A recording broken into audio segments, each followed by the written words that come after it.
Online के इस platform पर आप सभी हिंदी प्रेमियों का स्वागत है। मैं एमपी सर, मेरे माध्यम से यूजीसी नेट जेआरएफ में लगी रचनाएं, जिसमें हिंदी नाटक इकाई 8 मेरे द्वारा पढ़ाया जा रहा है। इसमें आज यह 12वां नाटक है और इसके पहले के जो नाटक पढ़ाए गए हैं वो नाटक हिंदी ऑनलाइन क्लासेज के नेट जेआरएफ के प्लेलिस्ट में ऐड कर दी गई हैं। जो हमारे मित्र इसके पहले का नाटक नहीं देखे हैं वो मित्र प्लेलिस्ट में जाकर वो नाटक देख सकते हैं। सभी नाटक का क्रम से अध्ययन किया गया है और उसके बाद आज बहुत ही महत्वपूर्ण नाटक पढ़ाने जा रहे हैं, जो जयशंकर प्रसाद जी द्वारा रचित नाटक ध्रुव स्वामिनी है। यह नाटक आपको assistant professor UGC net JRF, Bihar TGT PGT, Jharkhand सभी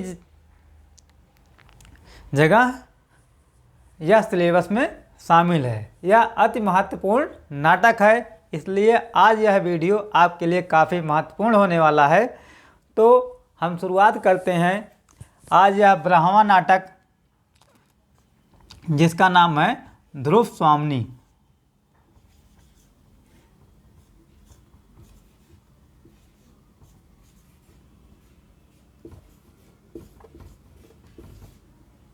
नाटक का क्या नाम है?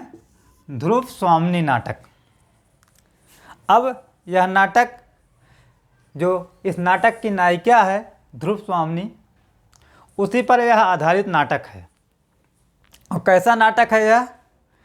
यह जो है स्त्री समस्या पर आधारित नाटक है। इसको समस्यात्मक नाटक भी कह सकते हैं। इस नाटक में आपको पुनर्विवाह की समस्या का वर्णन किया गया है और राष्ट्रीयता की समस्या भी इस नाटक में है।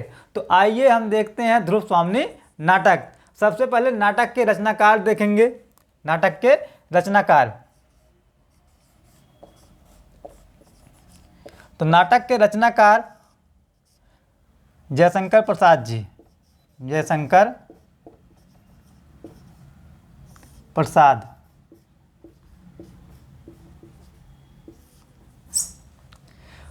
नाटक का प्रकाशन वर्ष कितना है? प्रकाशन वर्ष 1933 ईस्वी।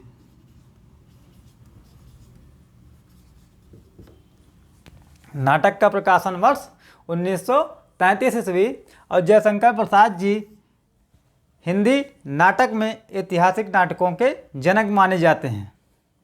इन्होंने बताया, इनका एक कथन है कि नाटक के लिए रंगमंच होना चाहिए। बहुत महत्वपूर्ण कथन है जयशंकर प्रसाद जी का कि नाटक के लिए रंगमंच होना चाहिए, ना कि रंगमंच के लिए नाटक।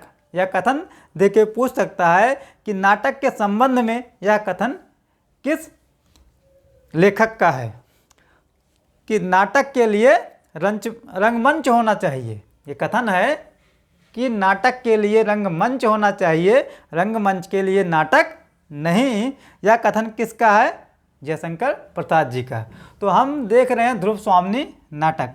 ध्रुव स्वामिनी नाटक के रचनाकार जयशंकर प्रसाद, और ध्रुव स्वामिनी नाटक का प्रकाशन वर्ष का कितना है? 1933 ईस्वी का नाटक है। इस नाटक की श्रेणी की अगर हम बात करते हैं तो नाटक की श्रेणी क्या है? तो श्रेणी में समस्यात्मक नाटक है।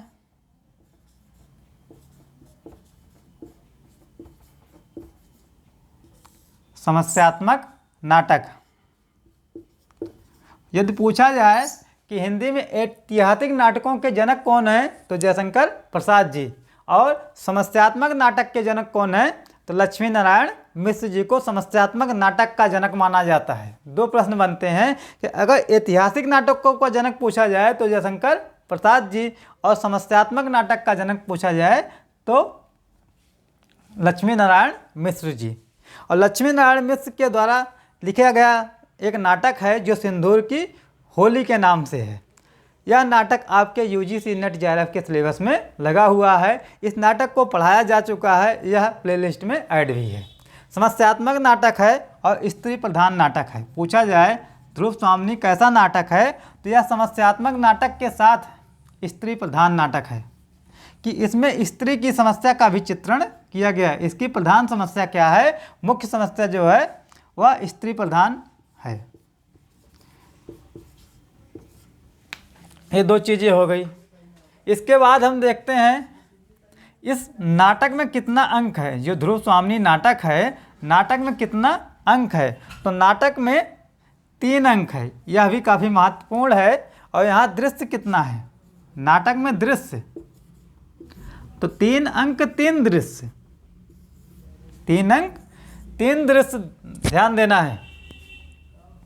अब देखिए थोड़ा सा आप लोग अगर ध्यान देंगे कि अगर हमको जो है इसमें ध्रुव स्वामिनी नाटक में कितना अंक कितना दृश्य पूछा जा सकता है कि ध्रुव स्वामिनी जो नाटक है उसमें कितना अंक है और कितना दृश्य है। हम एक ट्रिक बनाते हैं, ट्रिक के माध्यम से जानेंगे कि इसका जो प्रकाशन वर्ष कितना है, 1933 है। जब 1933 है, 1-3 से क्या करेंगे, 3 दृश्य इसमें देख लेते हैं और ये दूसरा जो 3 है उससे क्या करते हैं, उसको अंक मान लेते हैं। अगर हम ऐसे पढ़ते हैं तो हमारा क्या होगा, ये जो है कभी भूलेगा नहीं कि प्रकाशन वर्ष भी नहीं भूलेगा और या आपको ये भी नहीं भूलेगा ध्रुव स्वामिनी नाटक में कितना अंक और कितना दृश्य है। कैसे याद रखेंगे कि इसका प्रकाशन वर्ष 1933 है, 2 बार 3 आया है। कितनी बार 3 आया है, 2 बार आया है। तो यहाँ पर दृश्य की संख्या भी 3 है और अंक की संख्या भी 3 है। इस प्रकार हम इसको याद रख सकते हैं। आगे फिर देखते हैं जो ध्रुव स्वामिनी नाटक है इसका कथानक क्या है कि कोई भी नाटक होता है उसकी कथा वस्तु कुछ ना कुछ होती है। इस नाटक की जो कथा वस्तु है इसको हम देखते हैं। इसमें क्या है, ध्रुव स्वामिनी नाटक की नायिका है। ध्रुव स्वामिनी नाटक की नायिका है। एक सम्राट स्कंदगुप्त हैं, उनके 2 पुत्र हैं। एक जो बड़े पुत्र हैं उनका नाम है रामगुप्त और छोटे पुत्र का नाम है चंद्रगुप्त। अब चंद्रगुप्त क्या है, वह सम्राट बन जाता है और ध्रुव स्वामिनी का उससे विवाह हो जाता है। लेकिन ध्रुव स्वामिनी जो है रामगुप्त से विवाह नहीं करना चाहती, वह समुद्रगुप्त के छोटे पुत्र चंद्रगुप्त से प्रेम करती है।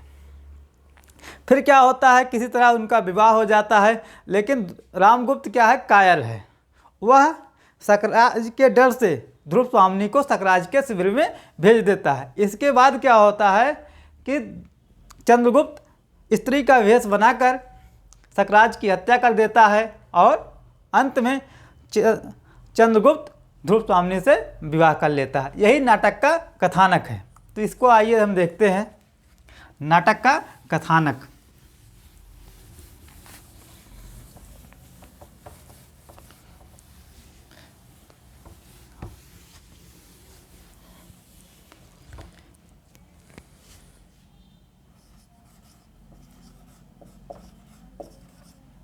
नाटक का कथानक, तो कथानक में क्या है कि ध्रुव स्वामिनी नाटक का कथानक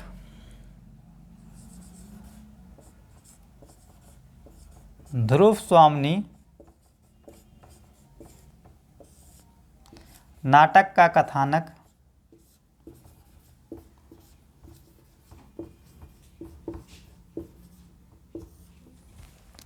समुद्रगुप्त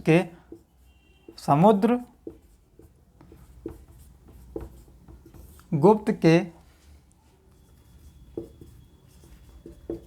बड़े पुत्र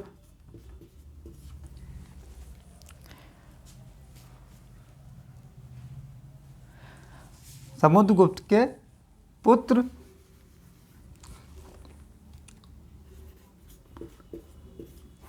चंद्रगुप्त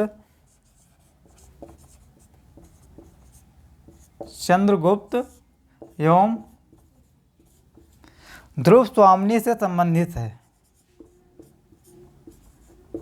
ध्रुव स्वामिनी से संबंधित है।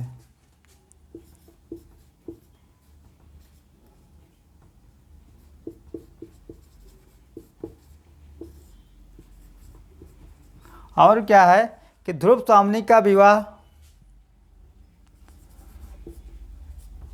ध्रुव स्वामिनी का विवाह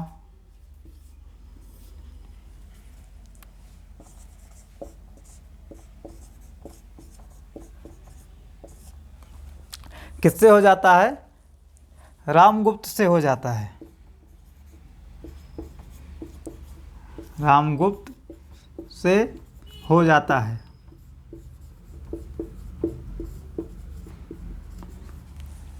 इसके बाद क्या होता है? किंतु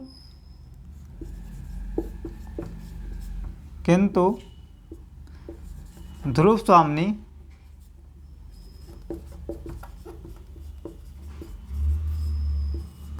चंद्रगुप्त से प्रेम करती है। चंद्रगुप्त से प्रेम करती है।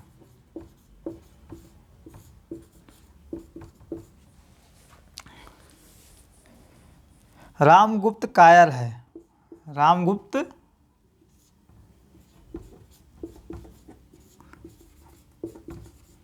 कायर है।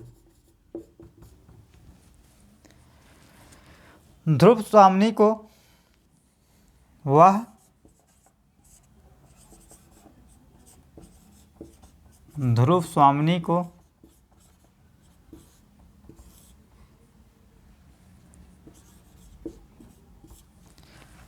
सकराज के शिविर में सकराज के शिविर में भेजने को तैयार हो जाता है। भेजने को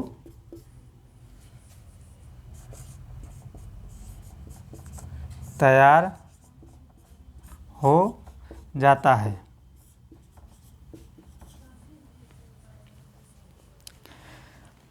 ध्रुव स्वामिनी चंद्रगुप्त से रक्षा की प्रार्थना करती है। ध्रुव स्वामिनी चंद्रगुप्त से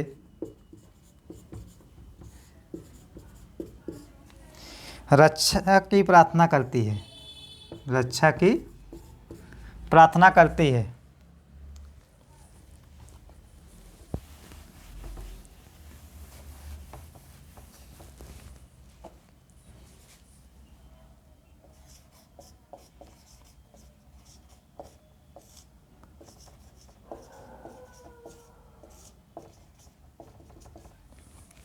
और क्या होता है? चंद्रगुप्त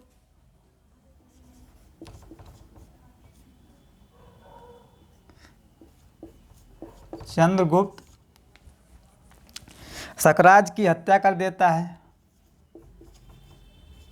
सकराज की हत्या कर देता है।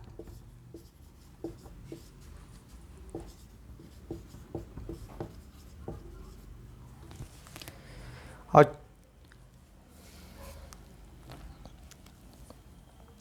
तथा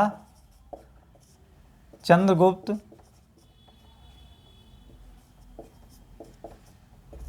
ध्रुव स्वामिनी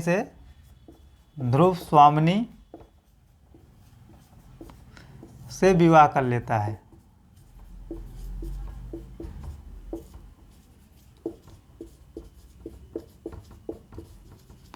यह इसका कथानक है। कथानक यहाँ बहुत ही जब कथा आप समझे रहेंगे तो नाटक में आप पात्रों के बारे में और सब चीज़ें जल्दी ही समझ जाएंगे। कहा गया कि नाटक का जो कथानक है वह समुद्रगुप्त के पुत्र, किसके पुत्र? समुद्रगुप्त के पुत्र। किससे? चंद्रगुप्त और ध्रुव स्वामिनी से संबंधित है।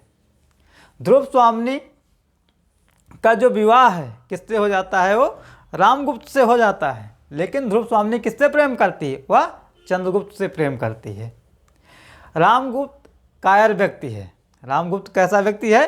कायर है, वह डरपोक है। और वह ध्रुव स्वामिनी को क्या करता है? सकराज के शिविर में भेज देता है। फिर क्या करता है? होता है ध्रुव स्वामिनी चंद्रगुप्त से क्या करती है?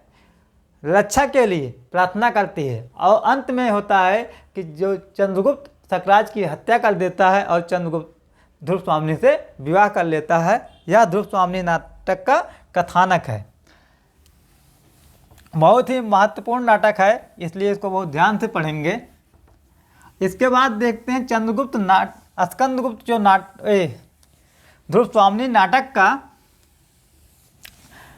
इसमें पात्र कौन कौन से पात्र हैं, प्रमुख पात्र देख लेते हैं। ध्रुव स्वामिनी नाटक के प्रमुख पात्र, क्योंकि पात्रों से भी क्वेश्चन आते हैं तो यह बहुत महत्वपूर्ण होने वाला है आपके लिए कि ध्रुव स्वामिनी नाटक के प्रमुख पात्र।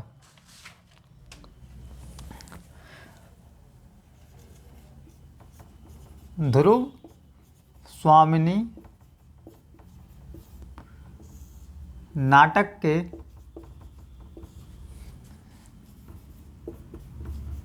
प्रमुख पात्र,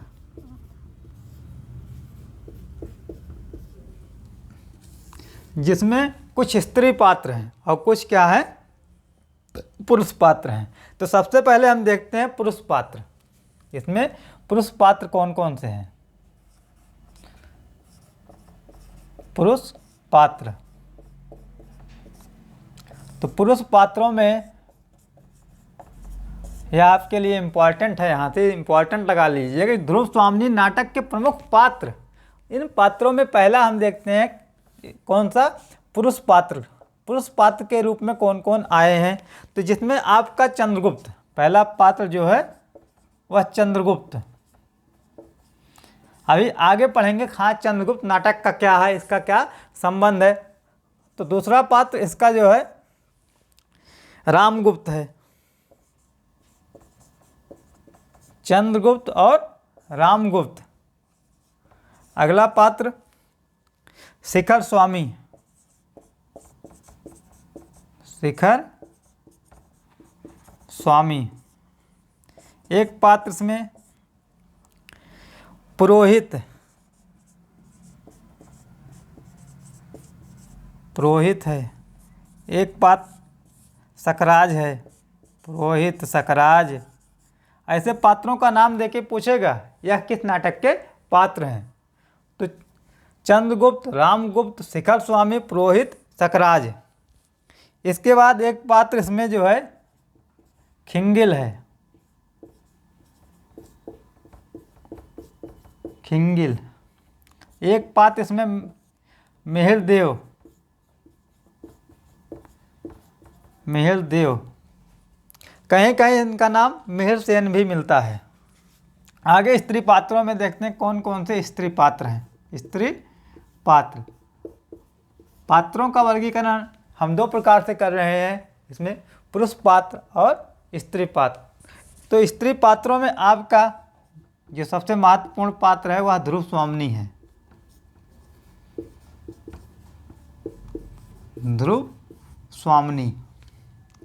दूसरा पात्र मंदाकिनी है, मंदाकिनी। एक पात्र इसमें कोमा है, मंदाकिनी, कोमा। और एक खड्गधारिणी है, खड्गधारिणी।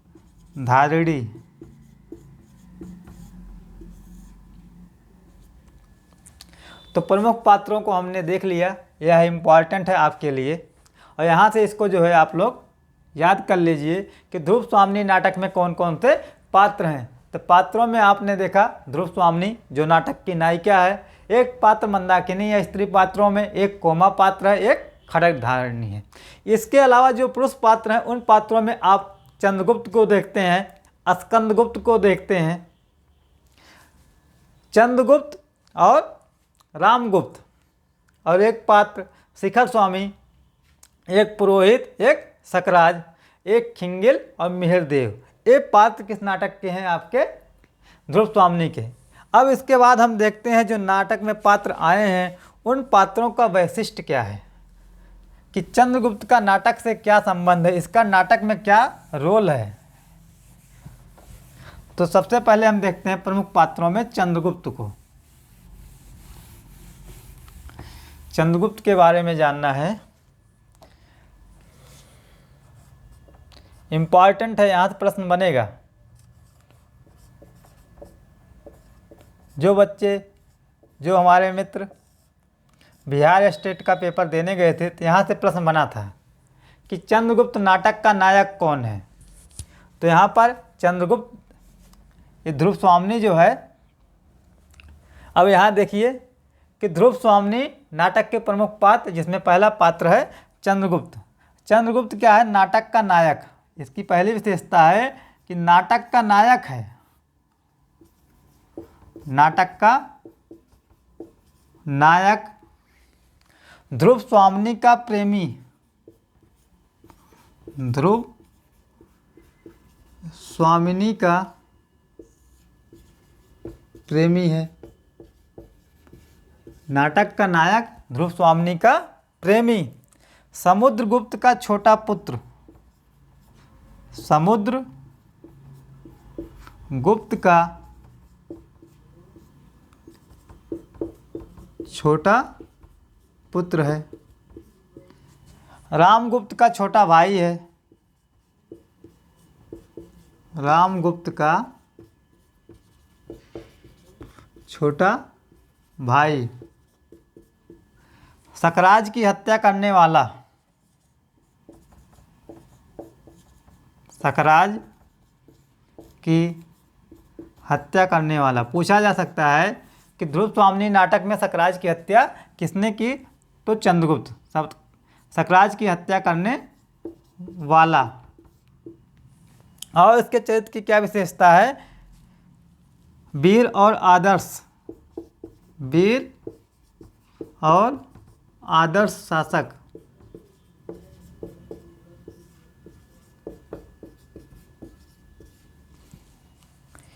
और राष्ट्रीयता की भावना से युक्त। इसमें क्या है कि राष्ट्रीयता की भावना, राष्ट्रीयता की भावना। अब यहाँ पर यही ध्यान देना है कि चंद्रगुप्त किस नाटक का पात्र है? तो यहाँ ध्रुव स्वामिनी। ध्रुव स्वामिनी नाटक का नायक कौन है? चंद्रगुप्त। ध्रुव स्वामिनी का प्रेमी कौन है? चंद्रगुप्त। समुद्रगुप्त का छोटा पुत्र कौन है? चंद्रगुप्त। रामगुप्त का छोटा भाई चंद्रगुप्त।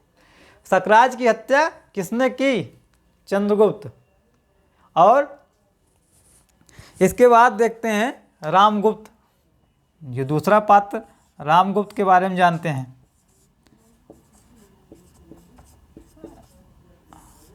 तो रामगुप्त क्या है? समुद्रगुप्त का बड़ा पुत्र है। पहली बात तो समुद्रगुप्त का बड़ा पुत्र। नाटक का खलनायक है, नाटक का खलनायक। और क्या है?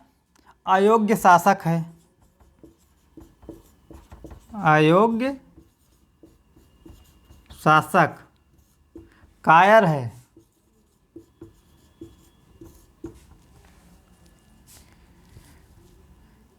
स्वार्थी है। कायर के साथ क्या है? स्वार्थी भी है। तो इसके बारे में यह जानना है कि रामगुप्त जो है नाटक का क्या है? खलनायक है, समुद्रगुप्त का बड़ा पुत्र है, अयोग्य शासक है, कायर है और स्वार्थी है। यह अयोग्य होते हुए भी इसको शासक बना दिया जाता है। क्यों? क्योंकि उस समय में क्या होता था, उत्तराधिक जो है, पहले जो बड़ा पुत्र होता है वही राजा बनता था। तो इस नाटक में भी वही है कि समुद्रगुप्त का बड़ा पुत्र अयोग्य होते हुए भी क्या होता है? यह शासक बनता है। और इसकी जो चरित्र की विशेषताएं क्या है? यह स्वार्थी है। कैसा है? स्वार्थी है, कायर है और डरपोक है। इसके बाद हम देखते हैं शिखर स्वामी। नाटक में जो पात्र है शिखर स्वामी, उसकी विशेषता क्या है कि प्रसाद जी ने इस नाटक में किन किन पात्रों को रखा, उनके चरित्र की क्या क्या विशेषताएं हैं, इस नाटक में उनका रोल क्या है, उसको यहाँ पर देखा जा रहा है। बहुत ही महत्वपूर्ण नाटक है, इसलिए इस नाटक को हम बहुत आराम से पढ़ेंगे। आपको यह नाटक TGT, PGT, LT, GIC, UGC net, JRF assistant professor और अदर स्टेट की जो परीक्षाएं देना चाहते हैं वहाँ सब जगह यह नाटक पूछा जाता है, इसलिए इस नाटक को बहुत ध्यान से पढ़ना है। तो अगला पात्र जो शिखर स्वामी है,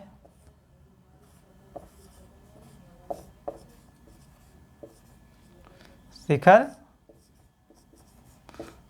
स्वामी, इसमें क्या है, धूर्त एवं चालाक। इसके चरित्र की विशेषता है धूर्त एवं चालाक है।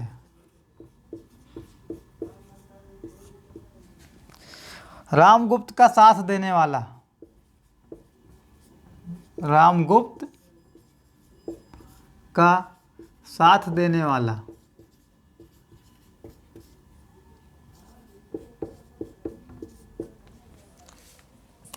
इसके बाद देखते हैं मिहिर देव। पूछा जा सकता है मिहिर देव पात्र किस नाटक के, तो हम क्या बताएंगे, ध्रुव स्वामिनी। अब ध्रुव स्वामिनी नाटक में इनका क्या रोल है, यह कोमा के पिता हैं, एक स्त्री पात्र कोमा है, उसके क्या है, पिता। तो कोमा के पिता पूछा जा सकता है कि ध्रुव स्वामिनी नाटक में कोमा के पिता कौन है, तो मिहिर देव। सकराज के गुरु, सकराज के गुरु, प्रश्न सब जगह एक एक पॉइंट पर प्रश्न बन सकता है कि ध्रुव स्वामिनी नाटक में सकराज के गुरु कौन थे, तो मिहिर देव थे। और क्या है, दार्शनिक एवं विवेकशील हैं, दार्शनिक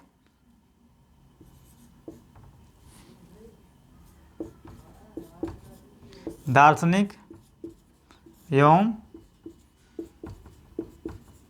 विवेकशील। और एक पात्र देखते हैं पुरोहित।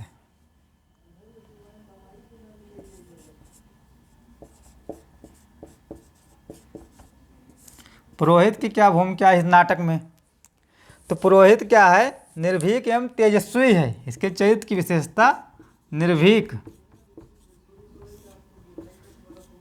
एवं तेजस्वी। सबसे बड़ी विशेषता यहाँ है कि पुरोहित की जो विशेषता है निर्भीक एवं तेजस्वी है, और रामगुप्त को उसकी कायरता के लिए फटकार लगाते हैं। तो रामगुप्त को उसकी कायरता के लिए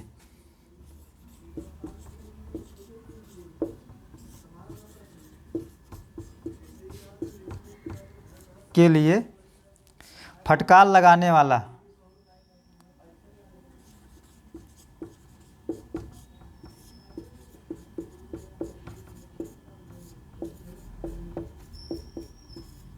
ये विशेषता इनकी है। पूछा जा सकता है कि रामगुप्त को उसकी कायरता के लिए किसने फटकार लगाया, तो पुरोहित।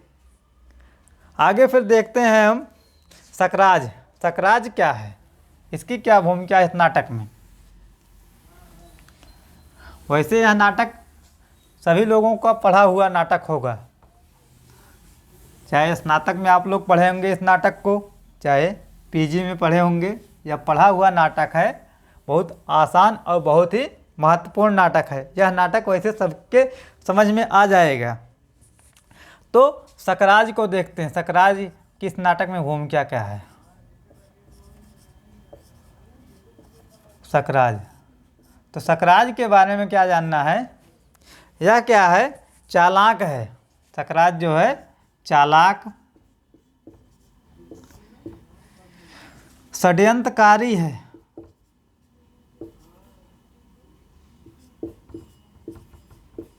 चालाक षड्यंत्रकारी।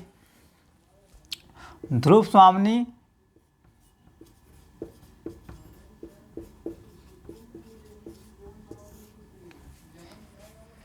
के प्रति आकृष्ट है, ये भी ध्रुव स्वामिनी को चाहता है, ध्रुव स्वामिनी के प्रति आकृष्ट।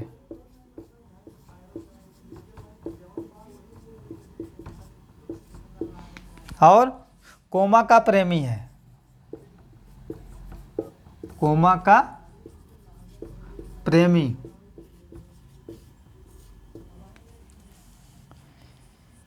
और चंद्रगुप्त द्वारा मारा जाता है। पूछा जा सकता है सकराज की मृत्यु किसके द्वारा हुई, तो क्या बताएंगे, चंद्रगुप्त। यहाँ एक पॉइंट और लिखिए, चंद्रगुप्त के द्वारा हत्या। चंद्रगुप्त क्या करता है, स्त्री वेश में सकराज की हत्या कर देता है।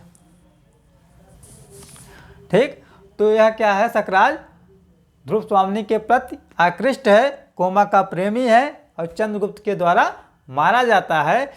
यह क्या है, चालाक है और षड्यंत्रकारी है। एक प्रश्न यहाँ से बन सकता है। आगे फिर देखते हैं एक पात्र जो खिंगिल है। खिंगिल की क्या भूमिका है।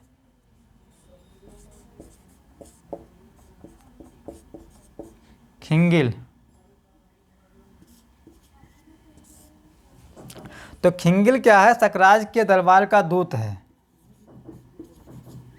सकराज के दरबार का दूत और रामगुप्त के दरबार में, और रामगुप्त के दरबार में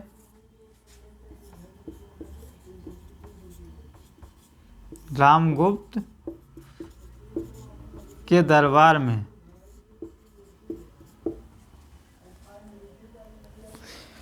संधि प्रस्ताव लेकर आता है। संधि प्रस्ताव लेकर आता है।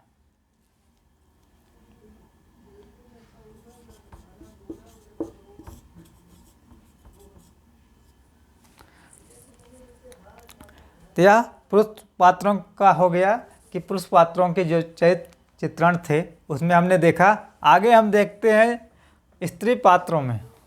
स्त्री पात्रों में जो ध्रुव स्वामिनी है उसका चरित्र क्या है। यह नाटक बहुत ही महत्वपूर्ण होने वाला है, इसलिए इस वीडियो को आप लोग जब भी देखें बहुत ध्यान से देखें,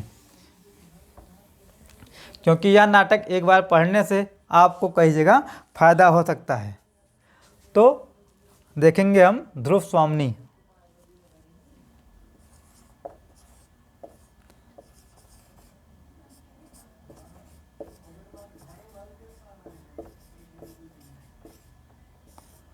ध्रुव स्वामिनी, तो यह क्या है, नाटक की नायिका है।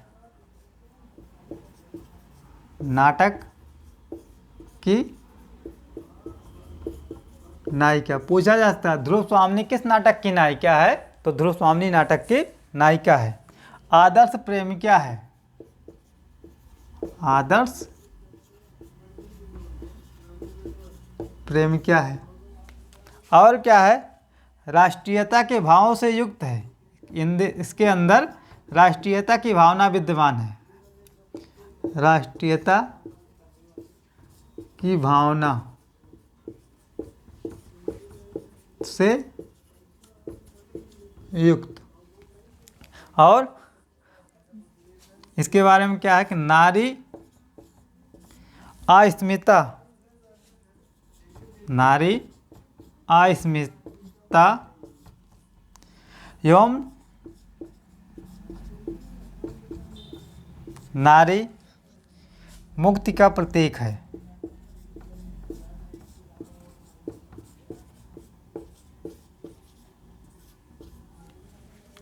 कि नाटक की नायिका कौन है, ध्रुव स्वामिनी है। आदर्श प्रेमिका है और राष्ट्रीयता की भावना से युक्त। और सबसे बड़ी विशेषता इसकी है कि नारी अस्मिता एवं नारी मुक्ति का प्रतीक भी है। पूछा जा सकता है ध्रुव स्वामिनी नाटक में नारी मुक्ति का प्रतीक कौन है, तो ध्रुव स्वामिनी है। आगे फिर कोमा। कोमा यह क्या है, काल्पनिक पात्र है। कोमा काल्पनिक पात्र है। काल्पनिक पात्र का तात्पर्य क्या है, इसका इतिहास में उल्लेख नहीं, केवल इसकी कल्पना की गई है। और ऐतिहासिक पात्र क्या होते हैं, उनका इतिहास में उल्लेख मिलता है। तो यह काल्पनिक पात्र है कोमा। पूछा जा सकता है कि ध्रुव स्वामिनी नाटक में काल्पनिक पात्र कौन है, तो कोमा। और सकराज की प्रेमिका है। सकराज की प्रेमिका। एक तो इसके बारे में हो गया। आगे फिर अगला जो पात्र है उसके बारे में क्या है कि एक पात्र जो है मंदाकिनी है।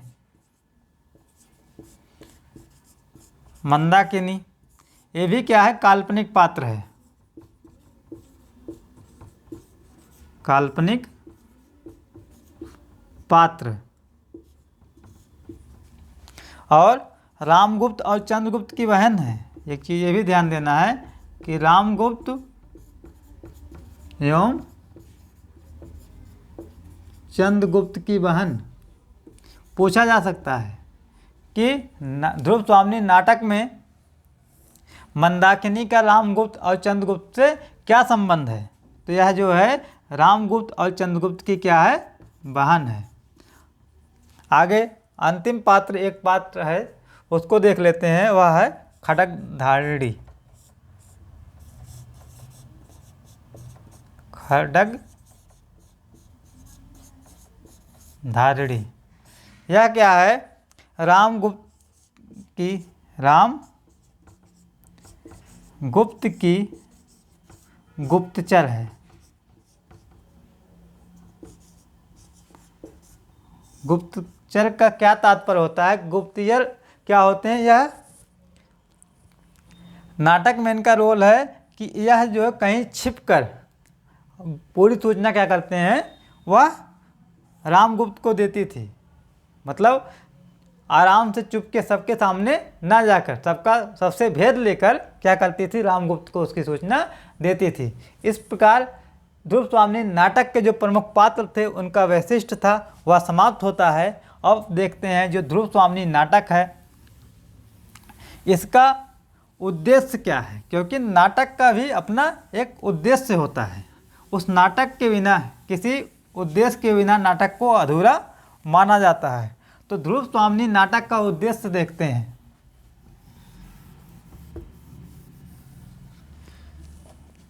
ध्रुव स्वामी नाटक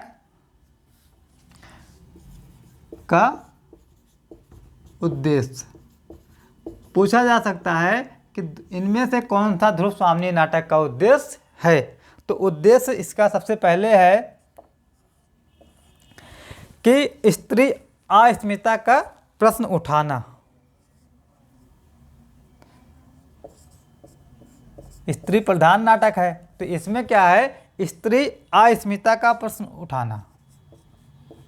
अस्मिता का प्रश्न उठाना इस नाटक का उद्देश्य है।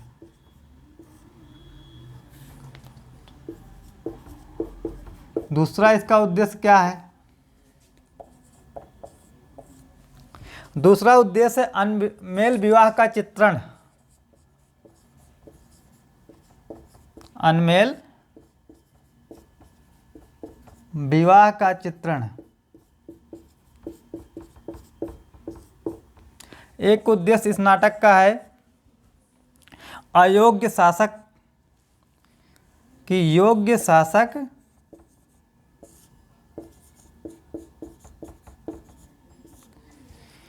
के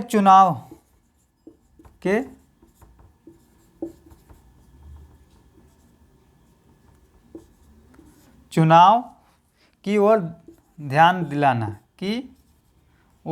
दिलाना।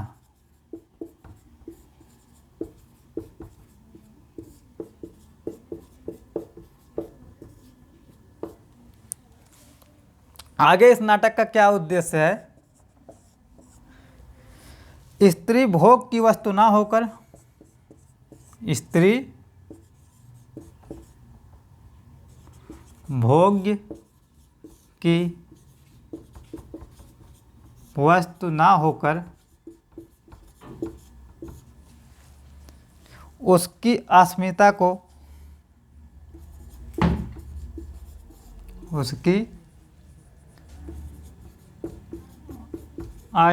को स्वीकार करने की प्रेरणा देना।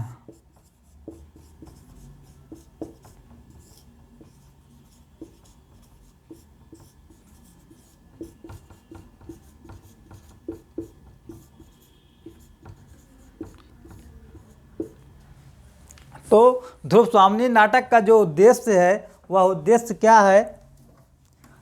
उस उद्देश्य में हम देखते हैं कि स्त्री अस्मिता का प्रश्न उठाया गया है इस नाटक में। और क्या है इसका उद्देश्य? कि अनमेल विवाह की समस्या का चित्रण किया गया। तो अनमेल विवाह क्या होता है? कि ऐसा विवाह कि ना चाहते हुए भी, जैसे क्या था कि ध्रुव स्वामिनी चंद्रगुप्त से प्रेम करती थी, लेकिन उसका विवाह किससे हो गया? रामगुप्त से हो गया। तो यह क्या है? अनमेल विवाह है। तो अनमेल विवाह की समस्या का विवाह का चित्रण किया गया है इसमें। और क्या है? योग्य शासक के चुनाव की ओर ध्यान दिलाना है कि योग्य शासक का चुनाव कैसे करें और अयोग्य शासक का चुनाव क्यों नहीं करना चाहिए, उसका भी इसमें ध्यान दिलाया गया है। और इस नाटक का एक महत्वपूर्ण उद्देश्य यह है कि स्त्री भोग की वस्तु ना होकर, कि स्त्री क्या है? वह भोग की वस्तु नहीं है, उसकी अस्मिता को स्वीकार करने की प्रेरणा देना, यह नाटक का उद्देश्य है।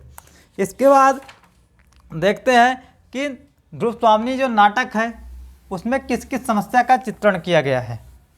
ध्रुव स्वामिनी नाटक में चित्रित समस्या,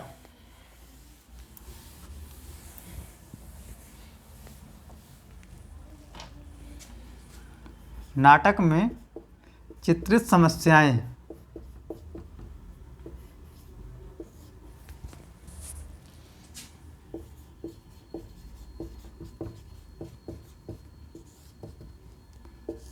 तो सबसे पहले इसकी जो समस्या है पुनर्विवाह की समस्या।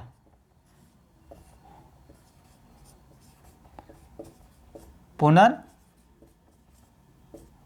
की समस्या।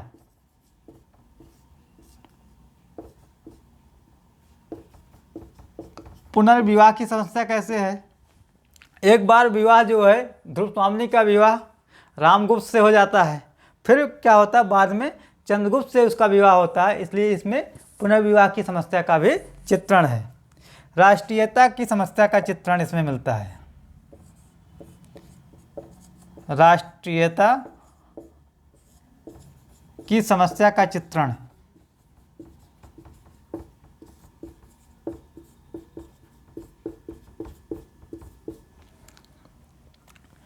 और इस नाटक की क्या समस्या है? नारी स्वतंत्रता एवं नारी स्वतंत्रता एवं उसके स्वाभिमान की समस्या। उसके स्वाभिमान की समस्या, ये भी इस नाटक का क्या है? प्रमुख समस्याएं इसमें चित्रित की गई हैं। पुनर्विवाह की समस्या, नारी स्वतंत्रता एवं उसके स्वाभिमान की समस्या। एक समस्या इसमें और चित्रित है, राजनीतिक छल कपट का चित्रण। राजनीतिक छल कपट का चित्रण। यह नाटक में चित्रित समस्याएं हैं। क्या है? नाटक में चित्रित समस्याएं। इसके बाद एक चीज़ इसमें बहुत महत्वपूर्ण है, उसको देखेंगे, इसके बाद यह नाटक समाप्त हो जाएगा। तो नाटक में प्रमुख गीत जो हैं, ध्रुव स्वामिनी नाटक के प्रमुख गीत, इसको आप लोग इम्पॉर्टेंट लगाइएगा, कई बार यहाँ से प्रश्न बना भी है। इम्पॉर्टेंट क्या है? यह ध्रुव स्वामिनी नाटक बहुत ही इम्पॉर्टेंट है, इम्पॉर्टेंट में भी इम्पॉर्टेंट है। तो ध्रुव स्वामिनी नाटक के प्रमुख गीत या कथन कह सकते हैं।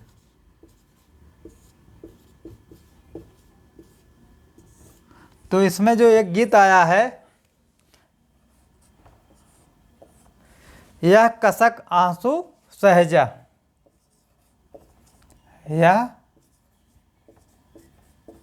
कसक आंसू सहजा,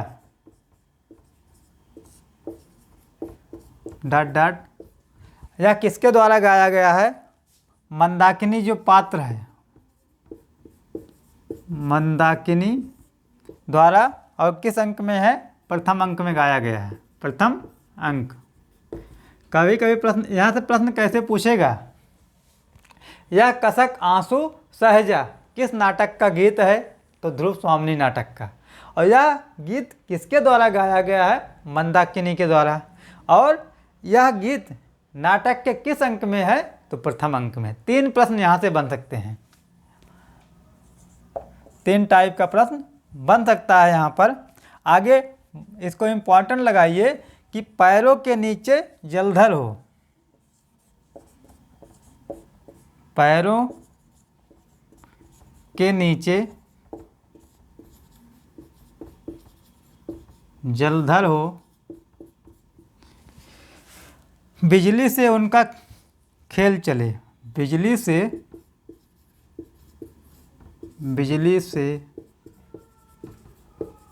उनका खेल चले।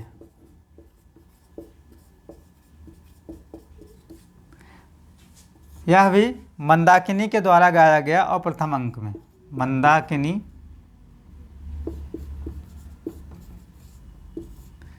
प्रथम अंक।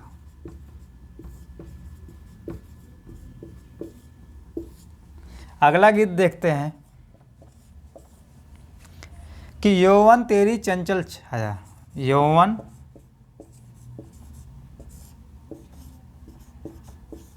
तेरी चंचल छाया। आगे डाट डाट तो पथिक, बीच की पंक्तियाँ छूट गई हैं। यह किसके द्वारा गाया गया? कोमा के द्वारा। कोमा के द्वारा गीत गाया गया है यौवन तेरी चंचल छाया। कोमा किस अंक में? द्वितीय अंक में।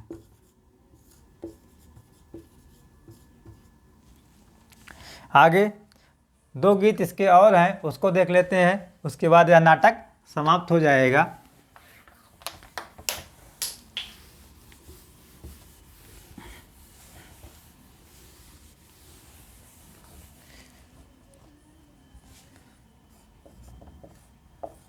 चौथा, खिलते हो छत के फूल वहाँ, खिलते हो छत के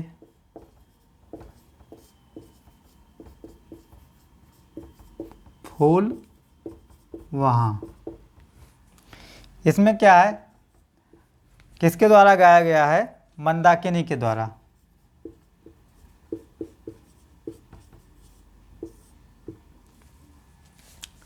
इसका अंतिम गीत देखते हैं। अस्ताचल, अस्ताचल पर युक्ति संध्या की, अस्ताचल पर युवती संध्या की।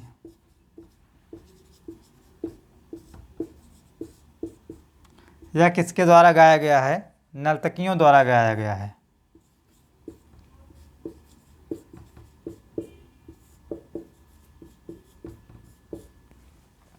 इस प्रकार यह ध्रुव स्वामिनी नाटक समाप्त होता है। और यह नाटक आप लोग को UP TGT, PGT, LT, GIC, assistant professor और नेट जेआरएफ में शामिल है। यह नाटक बहुत ही महत्वपूर्ण है, इसलिए यह नाटक आप लोग खुद रीडिंग लगाइए और इस वीडियो को कई बार देखिए, जिससे यह नाटक आपके समझ में आ जाए और यहाँ से आए हुए प्रश्न आप गलत नहीं करेंगे। हमारे बहुत से मित्र हैं जो बिहार टीजीटी, पीजीटी का पेपर उनको देना है और वहाँ भी यह नाटक पूछा जाएगा, इसलिए इस वीडियो को वो लोग भी देखें। वीडियो को जो मित्र हमारे इस चैनल पर आज पहली बार आए हैं वो लोग चैनल को सब्सक्राइब करेंगे, लाइक, शेयर और कमेंट करके बताएं कि यह वीडियो आपको कैसा लगा। धन्यवाद।